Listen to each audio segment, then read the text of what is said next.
Committee to order at 2 minutes after 11. If you all stand, Denise Taylor is going to give us our morning benediction.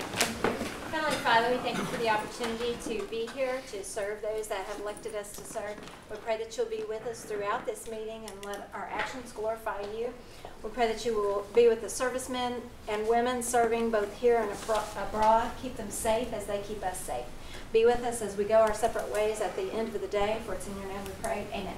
Amen. Thank you. Sneeze. Shirley, your roll call. Victoria Vespes. Honey. Joe Bird. Honey. Bill England. Honey. Keith Austin. Here. Harley Buzzard. Here. Sean Crittenden. Honey. Mike Dobbins. Here. Frankie Hargis. Present. Wanda Hatfield. Honey. Rex Jordan. Here. Dick Blay. Here. Mike Shamwell. Here. Mary Bakershaw. Theo Smith. Here. Denise Taylor. Here. Brian Warner. Honey. David Blockman. Neil Horn. Thank you. If everyone's had a chance to look at the minutes, do I have a motion to approve last month's, or 2 months ago? Make a motion they be approved. Second. All in favor? Aye. Any opposed? Okay, those are approved. Today I'm asking that we let the written report stand, and we may have a little time at the end for one or two, but we have a special presentation today that is really, really important, not just to me, but to all of us. It should be important to all of us. We are going to show about a 15 minute partial video that was made some time ago, and Pat Gwynn had a big part in this, and he is representing Secretary Hill, who had to be called away, was called away last night. And he will, Pat, if you would come forward. We're going to watch the video, then he's going to tell us a little bit about what we're going to see, and then we'll have questions and answers with him following the presentation. And then if we have time left, which we should, Dr. Gord has asked for a few minutes. So take it away, Pat. Hello, everyone. Hope everyone is doing well. Appreciate you allowing me to be here today. Sarah Hill expresses her condolences for not being able to make it. Had to go do lawyer things in Oklahoma City. Most of you, I know most of you, you all know most of me, Pat Gwynn. Sorry? I just know a little of you. Oh, you're the lucky one then. I think it was about the mid-2000s, when I was working in natural resources, I was given the pleasure of working with some tribal elders who were concerned about some local plant communities. They were basically one of the main suspects in that was Crosby Smith, whom I know you all know. We began working with an intern of mine who's became famous now. His name's Dr. Clint Carroll. He's a big famous Indian Studies professor at the University of Colorado in Boulder. And the relationship with this group of elders, most of which are Cherokee Nation employees. One, which I would like to recognize who's here today, is Miss Anna Sixkiller.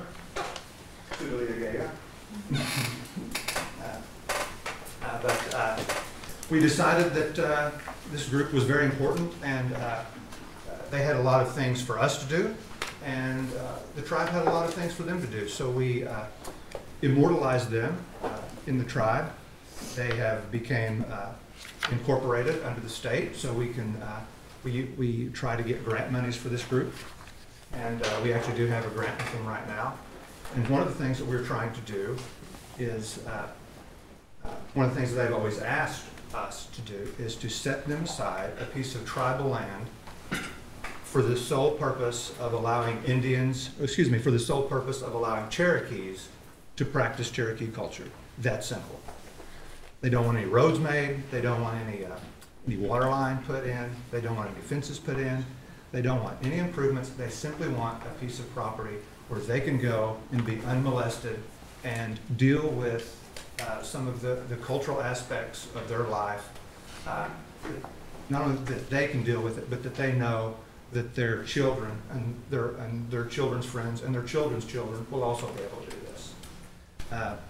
I've spent a number of years, of course I've been on every piece of tribal property we have, even the stuff down in Texas, but I think that I have found, I think that we have found the perfect tract of land for them. It's called CMS 83, Candy Mink Springs Unit 83. It is unleased. It has never been leased. It is undeveloped.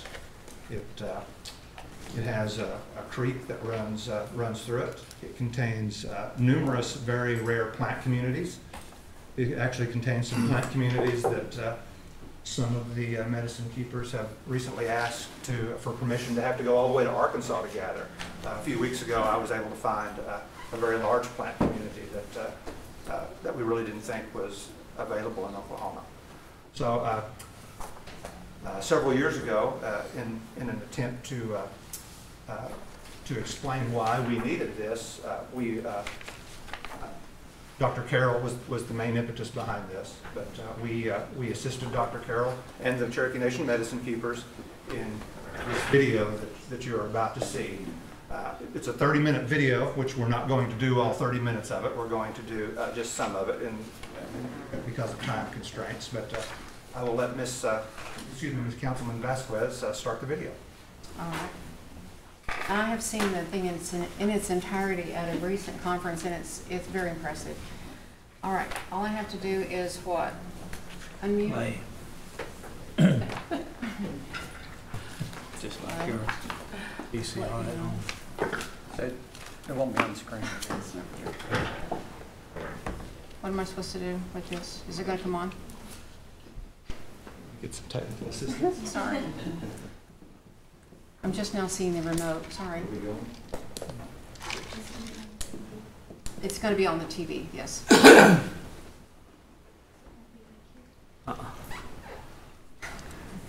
One minute. It's just like being at home. I always Yes, sir. ask for technical assistance. Is there any way we could get another video screen on that side of the room also? I don't know if we have time to do that. Can you scoot your chair back this way? Why can't we have that so all the people over on this side can see? I don't see a place to put it. I mean, I don't see a video Have any screen. money? Are you talking about in the Harley, future? this- A monitor? Are you talking about later, not today? Yeah, sure. Yeah, Okay. I think Yeah. that's probably a good idea. I do not like right now. Bring her own. I don't want to put my own. I've not thought about that. We're only just gonna say anything about it. Easy crowd. Something like that. I'm not even using notes. Technical person. Your neck's gonna hurt. Oh my God. If you want to take the person. How about sticks? Sticks. Cripple guy trying to move around. I'm with you, I understand your wrong? dilemma. I guess we said That's why I won't let Candace leave home. Don't get crick, Bill. She does all my phones. I got good view here, Harv. I know. As usual, we have to. Y'all are special on that side. Us over here. Hugh actually gets best about you and goes that direction for you. Did you go with the presentation down there in the ball Where? at the gym last night? Yeah. Got a pretty big turnout. When you get older, I guess you get dry here. It goes on. Yeah, or a little bit, just a little bit.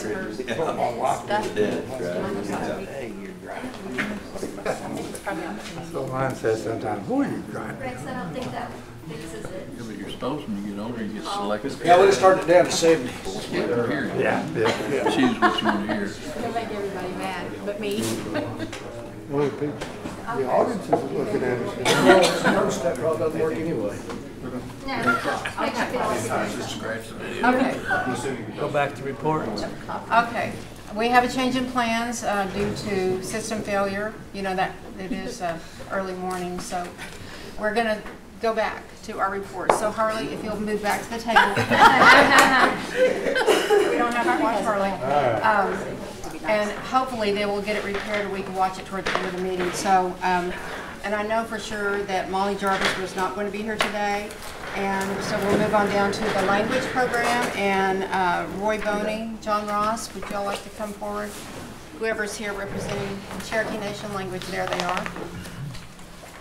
We must remain flexible at all times, right? As a council member, you got to think on the fly. Thank you all for being here, and good morning, Anna, cousin Anna. Good morning. good to see you. Hi, Roy. Yeah. Well, I brought Anna with me today. John Ross is on extended medical leave, so we wish him well. But Anna's going to talk about the consortium meeting we had last week. Are we? Okay, I'm Anna Killer, and I'm going to talk about consortium group, which we had last week. And again, we did some words. We did about over 80 something words. And words like laser, scientist, physics, words like that, words that we don't have in Cherokee yet, you know. But we did 88. And so that's going to be added onto our book that we have. And so that's what we did last week. And in my job, I do a lot of Cherokee Nation businesses. The words that are going up, like the new hospital here at Hastings, or the one that's going up. And, well, Gina has me to do that, the outpatient words, and LaDonna and Cherokee Nation businesses, Greg Henry, and all them. I do all those words. I have a book that I have to do for LaDonna, and then I have 3, 4, maybe 5 sheets for Greg. So those are the things that I do every day, hospitals. But in the consortium group helps me to do words which I need in those translation. And we have another group which is called the Speakers Bureau. We have that every month, and we do words there too. But above all, I enjoy what I do. Thank you. Thank you, Anna. Anna's one of our, I think she is the longest serving translator we have too, I believe. Mm-hmm. So she's been at this for a long time, and we really appreciate everything she does for us. At the consortium last week too, we had I'd like to thank the Master Apprentice Program. Yes. They put on the gospel singing and church service last week in Cherokee at Cedar Tree. Our guests from Eastern Band really enjoyed it. It was a really nice evening. So we had several singers in Cherokee. The services was in Cherokee language. It was really great to experience that. And we had estimated 250 people to show up for that. There was a hog fry as well. I think that's a big part of it. People like to come out for that. So. But I have an announcement here I'd like to make. Just this week, the Cherokee Language Program has partnered with RSU to have our online language classes through the RSU Works program. What this means is our classes will remain free, but they're going to reach a much wider audience. RSU Works is a continuing education program that RSU has. They offer a lot of different online classes, so Cherokee language is part of it now. This is part of a phased approach. We're going to expand even more. We're designing a self-guided Cherokee language class as well that will be online. And beyond that, we're actually exploring the possibility of having the Cherokee language classes for credit at the university level. So we're happy with this partnership. I thank Keith Austin for helping us kind of get here with this project. I said this week is the first week that our classes are available on both portals, Cherokee.org and the RSU website. So we hope to expand our online offerings pretty heavily. The ultimate goal is to have a Cherokee language class at some point every day of the year. So if it's in person, online, or whatever, we want to fill that gap. We have a gap in the summer and the winter time during those breaks, so we want to fill those too. So this is going to do that actually. So we're excited for this partnership. Thank you for your report. Does anyone have any questions or comments? Yes, Councilor Austin. On the consortium, you said you did 80 words, which means you 80 new words. 80 new words. Yeah, during that meeting. But last meeting we had, or when I was here, we had done like about 4,000. So it's continuing. I would love to have a list of the words you can have after list. each consortium meeting that you did, because I sometimes will tell the story while I'm out in the community of the consortium and the important work they do. Mm-hmm. But to know the words that you're actually tackling puts it into perspective much better. Okay. to keep the language alive. And give credit where credit's due. Counselor Taylor was also very instrumental in that, in the RSU work. Go ahead. Yes, Roy, 80 new words, that's quite a bit with the consortium group. I think you had the 3 tribes there, right? Mm-hmm. Yes. I've seen how you guys do this, and it's very encouraging. I attended the event there at Cedar Tree in Howard. You're to be commended, you and your staff. Good attendance. The language there was alive and well. I mean, you had a lot of young people. Our Cherokee Youth Choir was there, and you had a lot of the elders from various Indian communities there as well. And I was looking at the expressions on their faces when those youth who are, second language learners there, and they're very encouraging. They're very encouraging that these youth are making that attempt to learn the language and sing the language. It's really difficult to become a fluent speaker if you weren't raised with it and you don't have that repetition when one gets home, like the way we were raised. We reversed it. You don't have it at home as much anymore, and we're trying to get it at school. It's reverse format there, but it seems to be working, so I encourage you guys. Just a small recommendation on the words there. It'd probably be good just for history and bookkeeping. When you come up with these new words, if you would bring it to the Cultural Committee for their stamp of approval. We probably won't, just kind of like tarot sometimes. Once it gets here, it's gone through the hoops and hurdles of the staff that we trust. So if you guys have already done all of that work and you've got all your different language consortium, interpretation people, speakers bureau, you guys have looked at it, you blessed it. It'd just be good for history's sake that you said, and the Cultural Committee blessed it. Does that make sense? Yeah, we have that whole word list of like 2,500 words we could bring next time. And don't bring them all at once. That's just food for thought. Okay. Thank you, Madam Chair. Thank you. I have a question, Anna. Did you mention that one of the new words was laser? Yeah. Okay. Could you just tell me how you go about creating that in Cherokee? Laser, we thought about what it does and how it's operated, and then we try to get words from there. And the word was utisti, adjusti. It's like something that shines out, and it's really bright. That's the way we translate it. So it's just very descriptive of what that thing does. Yeah. So it could be, like you said, it could be a lot of symbols. Thank you.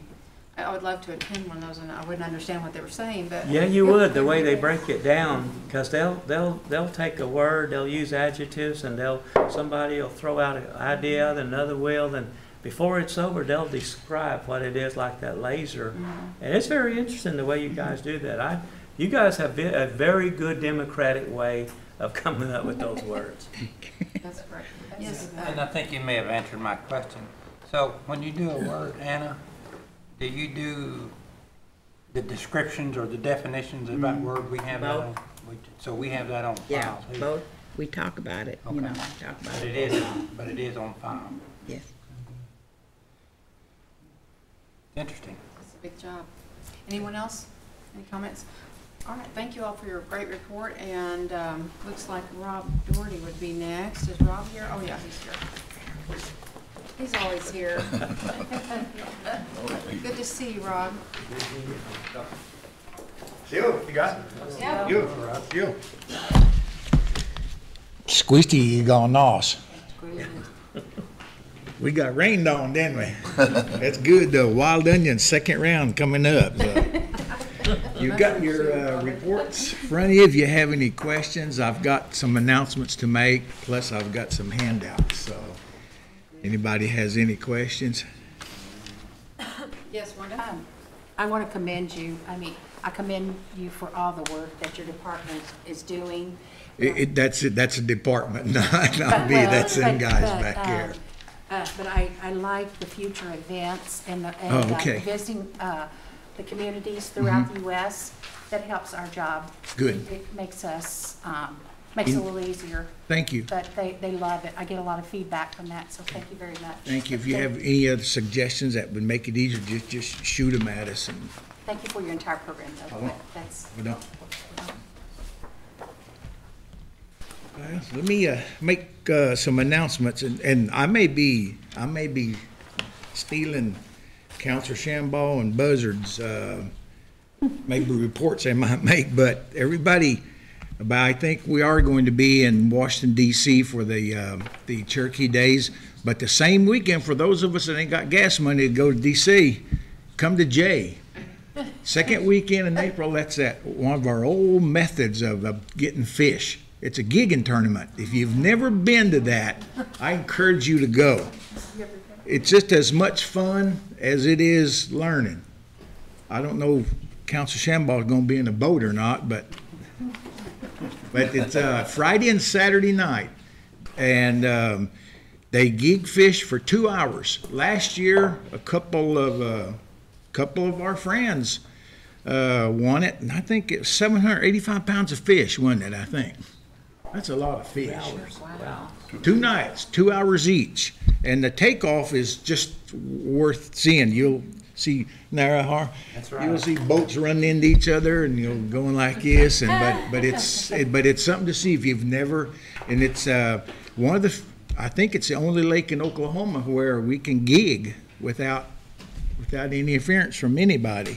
And anyway, that's April 13th and 14th on Friday and Saturday night. I would encourage you to come there, and then the following weekend on April 21st in our hometown community at Oak Hill, it's the annual hog fry and pie auction. That's the only thing that we do up there to raise money for. We have Christmas things for the kids and veterans, big Veterans Day event, and that raises money for that. So it's April 21st on the Saturday. People start gathering just to sit around and talk while we're cooking hog. I think Counselor Shambaugh has a main hog pot this year. Mm-hmm. You'll see him. But around 11 o'clock, 11:12, we'll start auctioning pies off and stuff, and then big old hog fry for anybody that wants to come and eat. That's April 21st.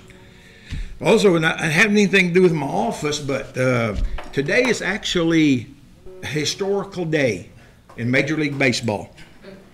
We have a Cherokee citizen who is named as a starting pitcher. First, in all my research, and I went through it all, I don't think we've ever had a Cherokee, much less a native. Right. And it's from Counselor England's district up there. A guy named Dylan Bundy is going to be a starting pitcher for Baltimore today. Yeah. First time ever in Major League Baseball, a Cherokee citizen being a starting pitcher on opening day. And that's not got too much to do with culture and stuff, but I thought since it's Cherokee. I'm sorry. Oh, you're fine. Oh, man. But I think it's something of history. Way less than, I think they say 0.8 of our people speak Cherokee of our population. It's even less than that of Cherokees in baseball. But we've got some now. So anyway, those are my announcements, but I do have something to. Hey, Rob. Yes, sir. Go ahead, Rob. I mentioned that Buddy Phillips of NFL. Oh, yes. One of our citizens he's from Jay, but he lives in Grove now, Jared Phillips, and I think he is the only native NFL referee. No, there's another. There's another one? I think the Chicks have one. Oh, Chicks one? Oh, let me say, only Cherokee. How's that? Okay. So, yeah, there was a good article in one of the local newspapers, and we knew him as growing up. Jared Phillips, a gentleman named Buddy Phillips, full-blood boy. His son is one of the NFL, and he's done some playoff games. So I couldn't tell you what games but he's in there. I think he's the only Cherokee we have that's an official NFL referee. Thanks. I forgot about that, Harley. Thank you. Well, I've got some handouts here. Oak Hill on GPS. Don't use. Oh, GPS map, Oak Hill? Is Oh, it okay? yeah, It you is? almost got GPS it. GPS and a mule. Drop a pin. This is our annual report. Like Ulaga, or is it? Yes, sir. Once you get to Jay, it's that first right. It's once easy you cross to Main Street. I know where Oak Road is. Run right in. And he'll have a sign at that. Yeah. It has to be by Jay. Thank you. Rob owns all that land up there. There's the original allotment, isn't it? Yeah.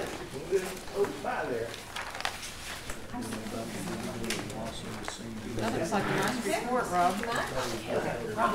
We have good staff, they make it. I'm sorry? Okay, It's about 7 miles south and east of Jay. South and east, okay. Not fine. Do you have a road number? We don't know what Barn, it's. there's a barn down, and there's a dead squirrel. I think it's, you go east of Jay on Highway 20, take the first road right, that's paved. Because ain't none of them up there paved hardly. Just go straight up the hill 3 miles. Okay, and there'll be an oak there. Oh, there'll be a sign. There'll be sign. There'll be an oak tree. Okay, thank you, Rob. Excuse me, Doc. Thank you, folks. Oh, yeah, we do have time for you, Dr. Gord. I don't see anybody, I don't see Pat Glenn. I guess he went back to his office in despair. Do we have any luck with the video? I'm sorry? Oh, okay, great, thank you. We have a backup, Hostiles. Will you watch that? Good morning, Dr. Gord. Good morning. Technology is great when it works, and I always believe it's magic anyway, so when it don't, I go find a magician to fix it. So I thank you for the opportunity. I was submitted this time. I think the first written report, I've actually gone in and did it ahead of time. Usually what happens is by the time we have a meeting, I've changed what I wanted to talk about or the issues to bring forward, so whatever I was going to talk about, I forgot about. One of the significant things I would like to mention, just 2 or 3 quick things. We are in the process, has now started the National Park Service. As you all are aware, the museum is the designated end of the Trail of Tears, and the exhibit was put together and developed by the National Park Service approximately 20-some years ago. The technology that's in there, not only does it not work, even if it did, you couldn't get parts to fix it. So we're beginning the process to upgrade both the technology and the story that is being told. So what I think is important is if in some time in your travels back this way, you come by and take a look at it to get an idea of what the story is that's being told, what the interpretation is that's there, and then think about what we want to change that message to, what's there do we want to keep, and we're going to work out the technology side of it, and so they've made a very firm commitment to send the professional staff people to meet with us and have a full charrette in which we all talk about the things, the stories, the ways we want it told. They'll write a formal report and even provide drawings and stuff. So please find the time to come by and let's take a look at it and see what the interpretation is, what the story was then and what the story is now that we want to move forward. And in your report, I just made a running list of those that I thought should be involved in, the discussion and make comment too. So please take the time to come by and take a look at it and give us your thoughts of what needs to happen in the story that we need to tell. Directly related to that, the group came to us. It's Ms. Ruth Faulkner from Tulsa, the Daughters of 1812, and so they've offered the funding to put up a monument of the Cherokee involvement in the War of 1812, which was the Battle of Horseshoe Bend. We have located the quarry from which the Cherokee stone that's in the Washington Monument was cut and hauled there and placed. So we're going to make this monument from the same stone that's in the Washington Monument, and have a listing of all of those who fought in the Battle of Horseshoe Bend and what that story was. Then all of those that were killed and injured. I've got a number of fantastic people who just on a request on Facebook, and some, I don't even know where the others showed up and told them, but getting lots of information on it so that we can tell the accurate story. And I think the other significant thing that this group is doing is that there were, of course, survivors of that who also came on the Trail of Tears and survived that, and are buried here in different cemeteries in northeast Oklahoma. So they're identifying where those people are, working with the families to put a marker for that. So we're in the stages now of talking about what we're going to design. The guy that's cutting the marble is going to do it virtually at no cost to us. So I think that's a significant thing.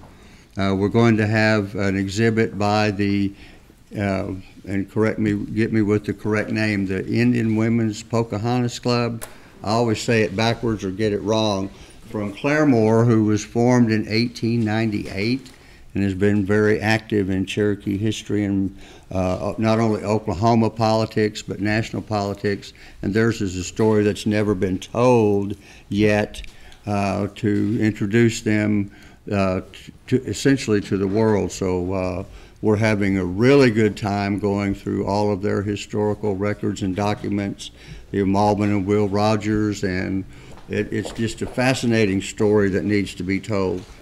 And I want to conclude with Ashley Vann, who's in our genealogy department, some time back came up with an idea to host a genealogy conference of all of the 5 civilized tribes, since we all use the Dawes rolls. And how do you properly research it and identify and tag and all of that? And when she came to me, I said, that's a tremendous idea, but I said, Ashley, you realize, of course, that this is going to become a very big project in a short amount of time.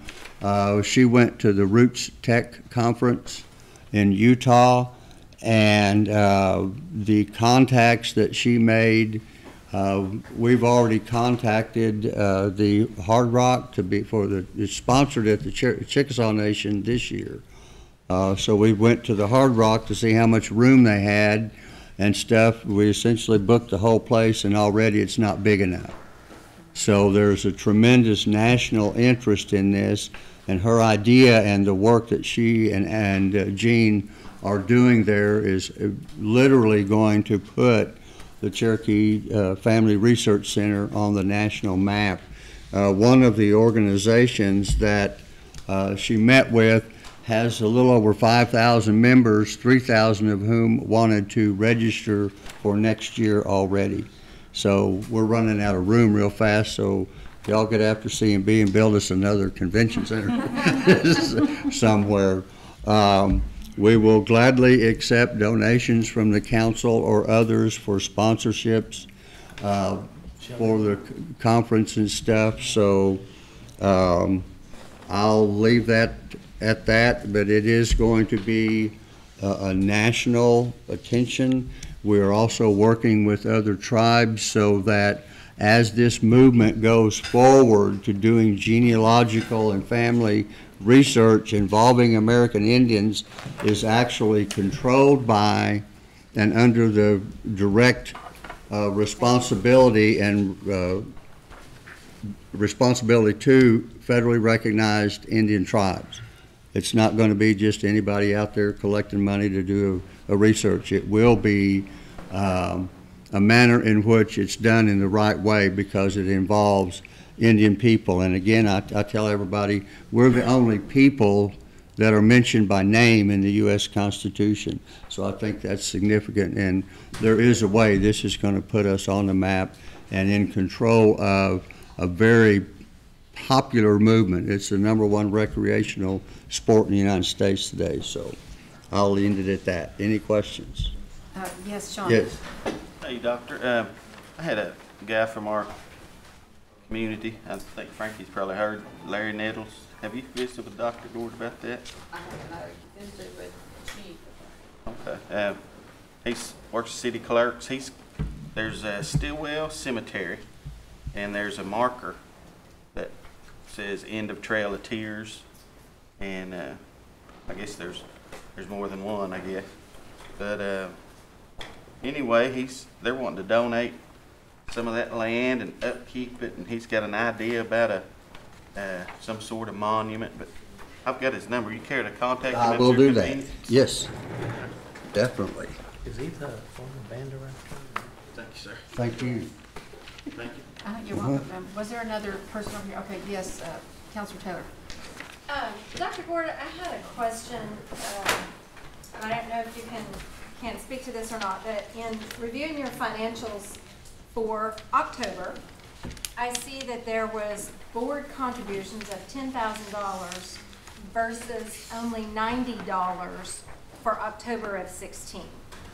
And so my question is, have you implemented a policy that all board members need to raise so much money for the Heritage Center or something? I mean, that's a significant increase. So I'm assuming that there's been a policy change where you don't just sit on the board, you actively raise money for the Heritage Center, which is common when you sit on a board of anything. I mean, when I'm approached to sit on a board, they make it very clear you have to bring in $5,000 a year or whatever it is. So, policy change there?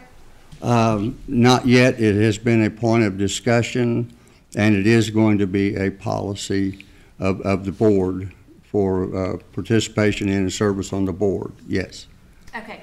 And then my second question was, there's been an accounting change apparently from the October profit and loss to the December. In October, the profit and loss previous year comparison was October 17 to October 16. And in the books that we got for this meeting, it has changed to October to December, October to December. So why the accounting change?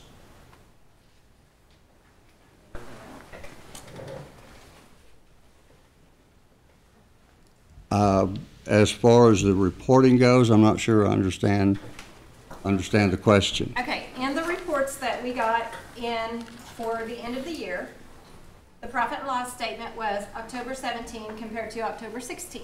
Okay. In the reports we got for this meeting, which is end of year, we have, it appears to be reported quarterly versus month to month.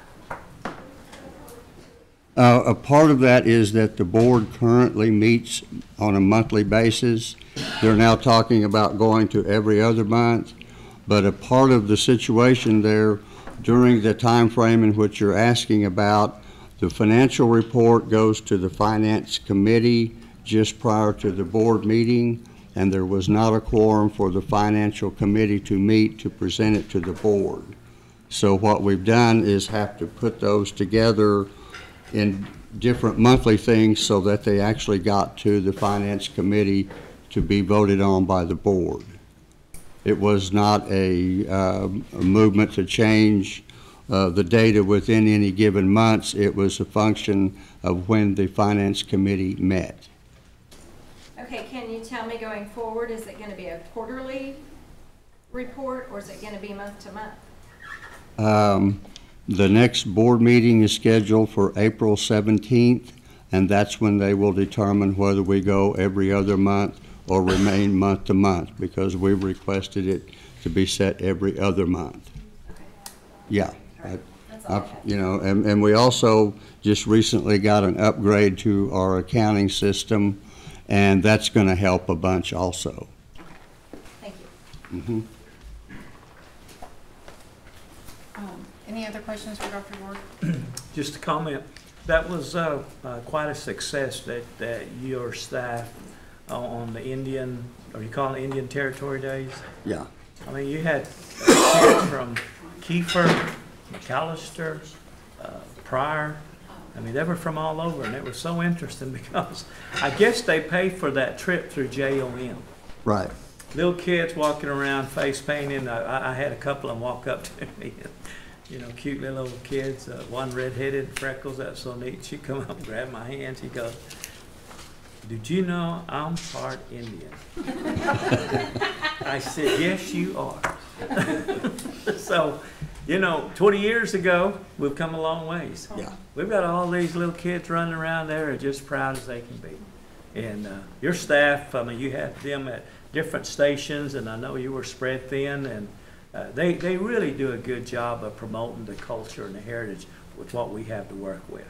Yeah, everybody there, each time we have one of these events, everybody steps up big time and, you know, removes themselves from what the regular daily function is to go out there and be with the kids. There's another big crowd of them there today. You all are welcome to come and play and have your faces painted again.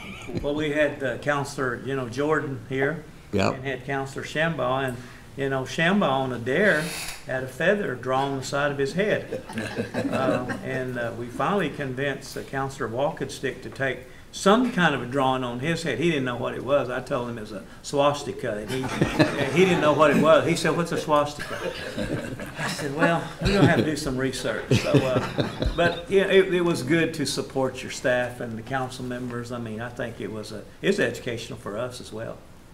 Well, again, it's totally a function of everybody there stepping up and doing exactly what needs to be done. Tanya Weevil does a tremendous job of organizing and getting all those things put together out there. It's amazing how she brings all that together, and it works every time. So, good job. I appreciate it. I have one quick Yes. comment or question. In the report, you know, and you did talk about the Indian Women's Pocahontas Club is going to have this exhibit at Right. the Heritage Center, and Ollie had said, and I want to ask you if this is true, that we're able to pull this off, that she was going to have the exhibit or a partial exhibit at the picnic that they have in May. Yes, Okay, and what is the date, Janice? Do you remember for the picnic? May the 12th.